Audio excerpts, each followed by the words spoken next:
everyone to the Rosemont College MFA reading series. I'm very excited to get going again this semester.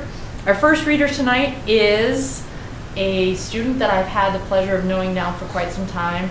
Like many students who are this far along, where is she? There she is. Who's this far along in their career, I'm very sad because she's getting ready to, she's going to be graduating soon, right?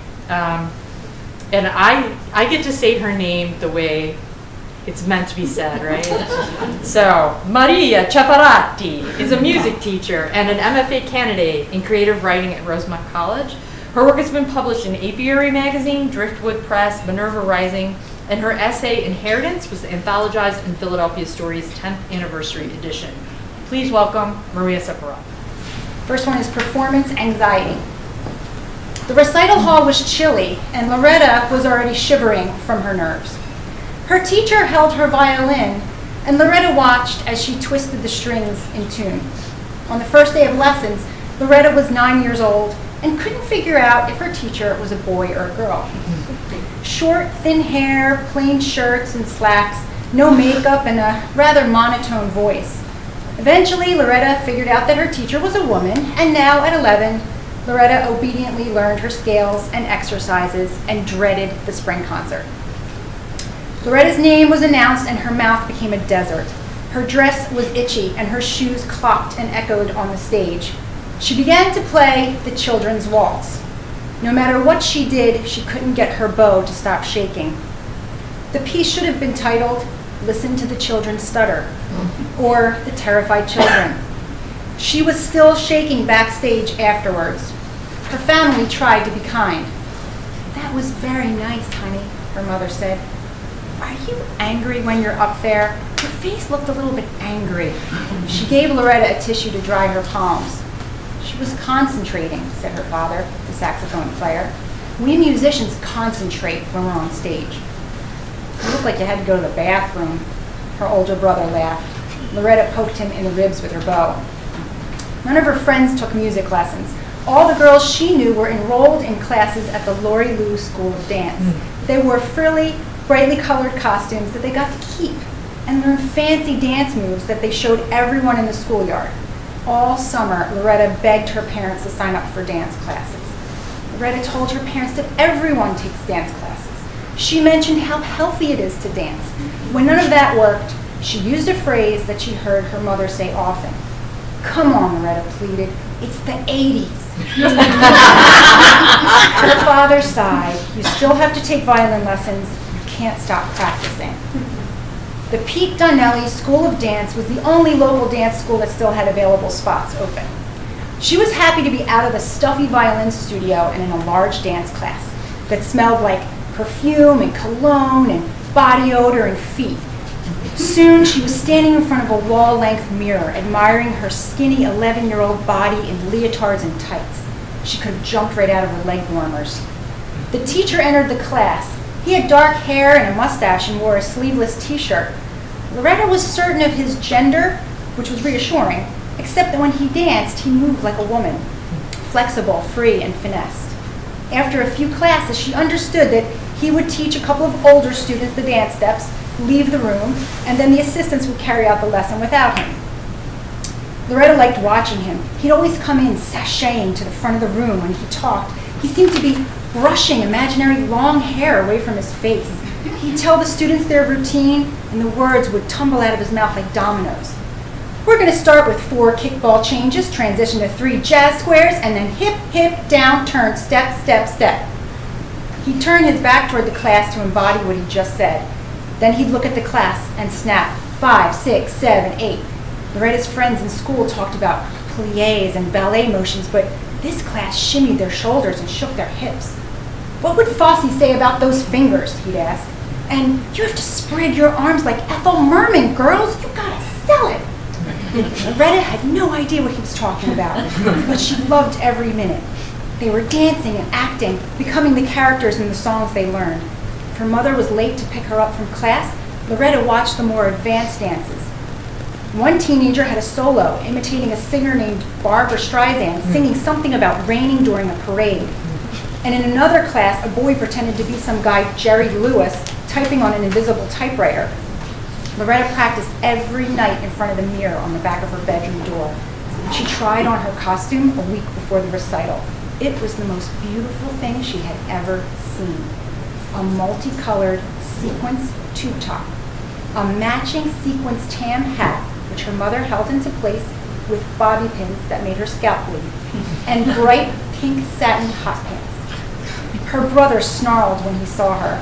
He looked like a jar of glitter threw up on a stick figure.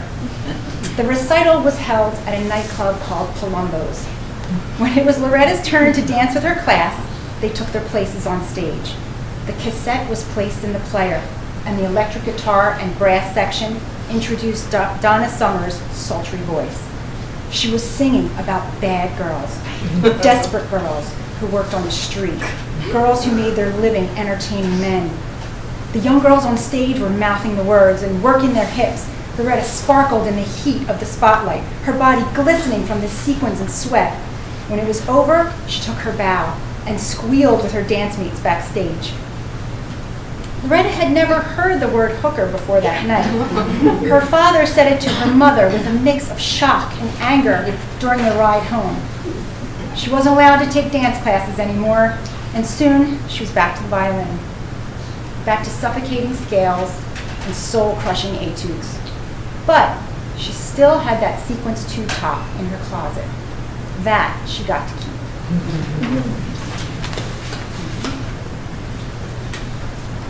This next one is called Hearing Voices. Sal blinked awake in his bed. Someone was mumbling something to him. "That you, Carmela?" he said. But he soon realized it was his daughter's voice coming from the living room answering machine. By the time Sal put on his bedroom slippers and robe, she had left a message and hung up. He walked downstairs with deliberate care. He was a tall man, but as gravity beckoned, his torso seemed to stoop toward a 45-degree angle. Sal pressed the play button on his answering machine. Angela's voice came through with a crackle. "After 25 years, Dad, it's time to get a new answering machine," she said. "Your greeting is all warbly." Sal huffed and called her back. "You need to get a digital answering machine, Dad. The phone number comes up on the screen. You'll know who's calling." "That takes all the mystery out of it," Sal said. "Besides, those cassettes don't last forever." "They don't? What do you mean?" "The tape will eventually rip. Go to Target and get a digital machine. If I lived closer, I would take you," she continued. "Ask your neighbor Doreen to drive you." Sal agreed, and the next day Doreen drove him to Target.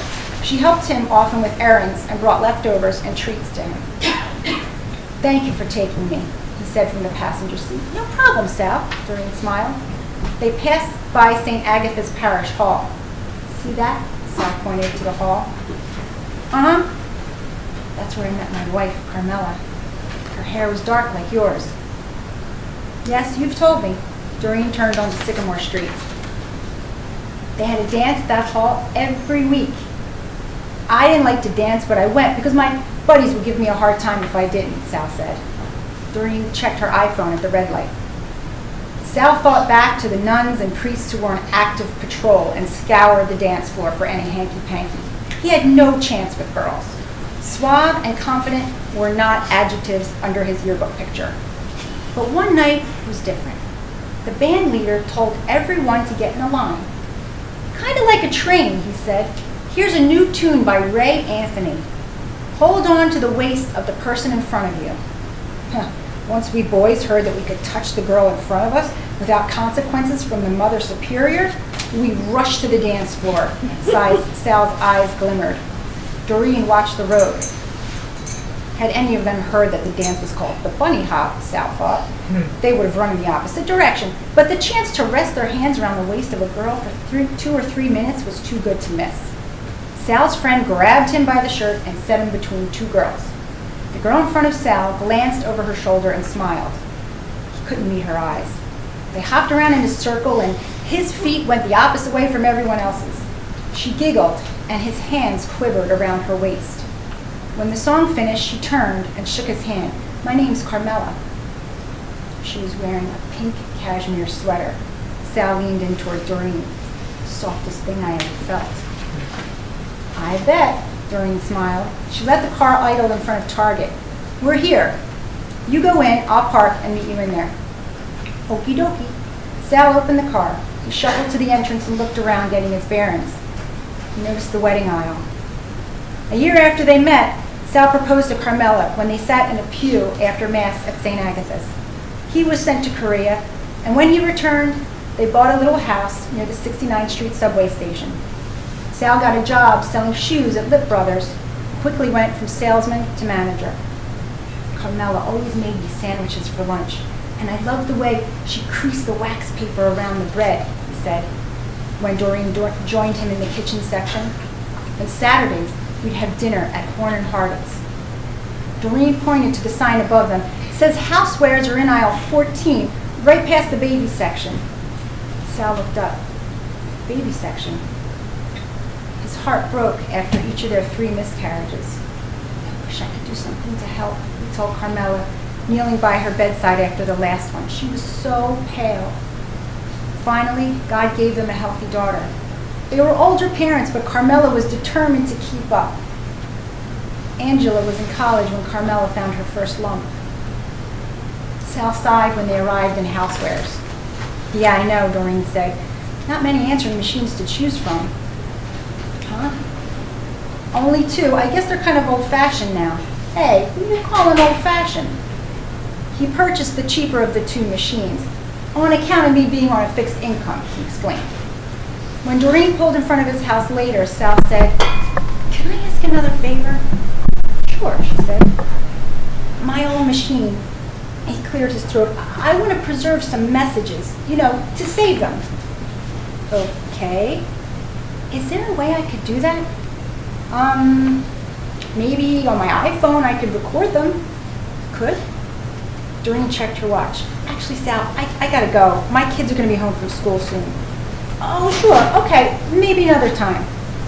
"Yeah, take care." Sal walked to the front door and opened it. His living room was muddled with piles of Reader's Digests, stained coffee cups, and empty trays of TV dinners. He made his way to the table where his phone and old answering machine sat. He held down the rewind button for several seconds and then pushed play. "Sal?" the woman's voice said. "Sal, you there?" The doctors are here. They want to talk to you. You must be on your way." "I'm okay, sweetheart. Don't worry." The last one is happier. Sorry. The last one's called Polka Face. Gilda put on red lipstick like in the old days. She wanted to look healthy when her family came to visit, especially for her grandchildren. She missed seeing them every day like she used to.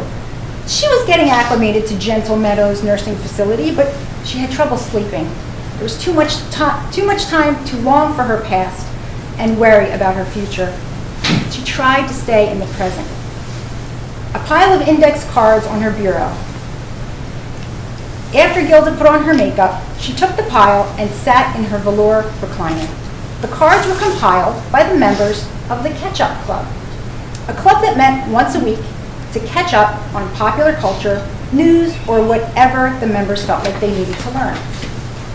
Gilda had heard about the Catch-Up Club over dessert in the dining hall about a month ago when she first arrived at Gentle Meadows. The following day, she met Harold, Bernice, and Phil in the community room on the 3rd floor. "A nursing home is a strange place," Harold said, wearing a Paisley ascot. He was founder of the Catch-Up Club. "You enter in 1992. You eat the same food, you watch the same game shows, and you wear the same clothes for 15 years. Bernice chimed in. Her nails look manicured, and her teeth look real. "If you get a chance to go out to the doctor's office or shop a little bit at a mall, you realize you're living in an overheated, badly decorated time capsule. It's important to stay abreast of the latest trends so our grandchildren will want to come visit us." She's from New York. "That is, if the smell of urine and Pepto-Bismol doesn't scare them all away," Phil added, sitting in his wheelchair that he dubbed Hell on Wheels. Gilda became an official member of the club. Last week, Harold showed the group his latest set of index cards. Each card had a photo and an explanation. An iPad, Angry Birds, Sarah Palin with a rifle, and one with a woman called Lady Gaga, wearing some kind of crazy outfit. It's a meat dress, Harold explained to the group. A what? Bernice leaned forward to get a look. A meat dress. That's what I thought you said, but you know, with these hearing aids, I might as well have cotton stuffed in my ears. She's a new singer, Harold explained. She tries to be shocking. Will you look at that? Phil said. Reminds me of the pork tenderloin my wife used to make. Please, Harold said. We have a lot to get to. I have to cover the All-Star game and the finals of American Idol. Phil shrugged. Sorry. One of her songs is called Polka Face, Harold continued. Polka Face? Gilda asked. That's right. It's a big hit right now. He pushed the play button on the CD player that they borrowed from the staff. This is the song. The Catch-Up Club listened intently, trying to glean some kind of familiar musical sounds or anything appealing to grasp onto so they could work it into casual conversation later. It doesn't even sound like a polka, Gilda asked. Trust me, I know polkas. Bernice grimaced and turned down her hearing aids. Phil tapped his foot and nodded along to the beat. It's kind of catchy. Well, thank you for your critique, Phil. Harold stopped the music. Can we please move on? Jennifer Lopez is getting divorced. Again? Bernie said. Yes, can you believe it? She's a busy little Latina, isn't she? When Gilda's family came to visit, they gathered in the community dining area for a snack of applesauce and graham crackers. Afterward, her grandson wheeled her outside to the courtyard. The tulips look nice, don't they? Gilda asked her granddaughter Eileen. In the Catch-Up Club, Gilda refers to Eileen as the one with the belly ring. Eileen mumbled and looked at her iPhone. Gilda could tell she was losing her. It was hot outside for May, but it was so cold inside. She wished she hadn't worn her Afghan shawl. Who do you think is going to be in the All-Star game, Johnny? She turned to her grandson, who was trying to step on a small cricket. I don't watch baseball, Graham. I play soccer, he said, stomping around. He made the travel team, Gilda's daughter Jacqueline said. Oh, travel soccer, wow! Hey, that deserves a mint, don't you think? Gilda reached into her pocket for an individually wrapped mint that she took after dinner every night. I'm good, Johnny said, still searching for the terrified cricket. He doesn't need a mint, Mom, Jacqueline said, kneeling alongside her mother. Is your hip feeling any better after the fall? Gilda wiped some sweat from her forehead. My hip is great. I'll be dancing again in no time. I'm sure you will, Jacqueline said, patting her hand. Speaking of dancing, what are you listening to? Gilda turned to Eileen again, who had put in a pair of earbuds. Huh? Eileen pulled out one of the earbuds. You listening to that woman, Lady Gaga? Wait, Johnny stopped. You know about Lady Gaga? Oh, come on, who doesn't? The meat dress? Wow, Eileen said. The polka face? Gilda smiled. You know, your grandfather and me, we used to dance the polka. We even won trophies. Polka face? Johnny burst out laughing. It's poker face, Eileen said. What? Damn that Harold and his messed up information, she thought. That's what I meant. I was checking to see if you were listening. It's okay. We gotta go, Mom, Jacqueline said. Johnny has practice. Oh, do good and score some shots. They said their goodbyes and Gilda returned to her room. She was relieved by the air conditioning and she looked forward to a nap. Maybe she'd be able to sleep. Maybe she'd dream. And in her dream, maybe she'd dance again.